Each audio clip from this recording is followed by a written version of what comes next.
আটকে রেখেছে। তুই আগে আমার টাকা দে, তারপরে আমি তোরে ব্যাগ দিব। ক্রিকেটারদের হোটেলে বন্দি করে পালিয়েছে রাজশাহীর মালিক। এই ঘটনাটা বাংলাদেশে তো নিউ বটে, পুরা পৃথিবীর ভিতরে এ ধরনের ঘটনা আর কখনো ইতিহাসে ঘটেনি।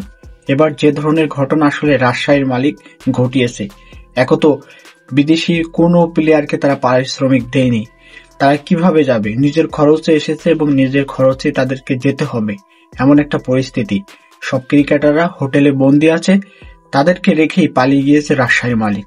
দেশের যারা নীতি নির্ধারক আছে তারা এই বিষয়টা নিয়ে আসলে কি করলো? বিপিএল নিয়ে কিন্তু একটা প্রেস কনফারেন্স হয়েছিল, যেখানে ক্রীড়া উপদেষ্টা আসিফ মাহমুদ এবং বিসিবি সভাপতি তারা বক্তব্য দিয়েছিলেন। একই সঙ্গে বোর্ডের পরিচালকরাও কিন্তু ছিলেন।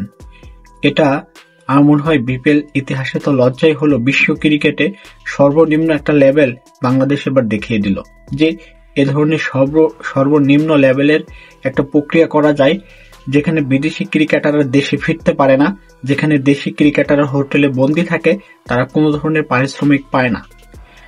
একটা দলকে যখন আমি ফুল পেমেন্ট করতে না পারবো, তখন সেই দলটা আমি কেন নেব?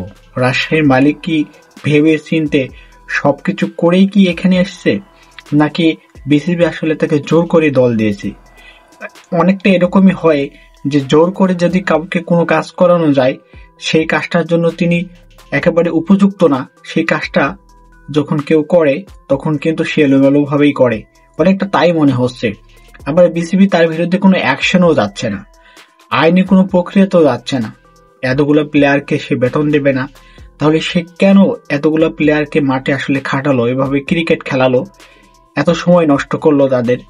যখন সে পারবে না, প্রথম দিকেই বলে দিতে পারতো যে আমার জন্য এ ধরনের বিপিএল এর মেগা আসর আমি নিতে পারবো না, আমি দল নিতে পারবো না, এই তো হয়ে গেল। কিন্তু এই যে একটা কর্মকাণ্ড ঘটালেন, এতে বাংলাদেশের কিন্তু একটা চরম একটা ক্ষতি হয়ে গেল, লজ্জিত হলো বিশ্ব দরবারে বাংলাদেশ।